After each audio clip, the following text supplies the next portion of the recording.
আমার মা যেরকম ছিল। এটা আমার কত ভালো মেয়ে, আমার মেয়ে সবাইকে কত ভালোবাসে, তাই না মা? হ্যাঁ সত্যি তো, কত ভালো পড়াশোনা করে আমার মেয়ে, ভোরবেলা ওঠে, রাতে তাড়াতাড়ি করে ঘুমিয়ে পড়ে, সবার কথা শুনে, ভালো করে খাওয়া দাওয়া করে। আজকে আন্টি পড়াতে আসলে আন্টিকে বলবো তাড়াতাড়ি ছুটি দিয়ে দিতে, কেমন? আমরা ঘুরতে যাব, তাই তো? আমার সোনা মেয়ে। ঘুম থেকে উঠে ওর আর কোনো কাজ নেই, এবারে ফোনটা নেবে, ফোনটা মুখের সামনে ধরে রাখবে, ফোনের মধ্যে ছাতার মাথা কি আছে তাকে জানে।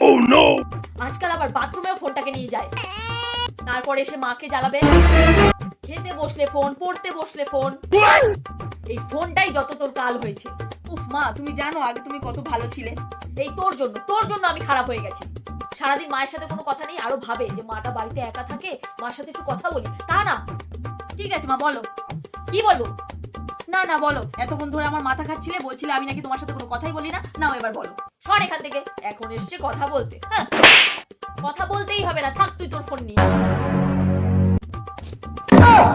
যা বাবা।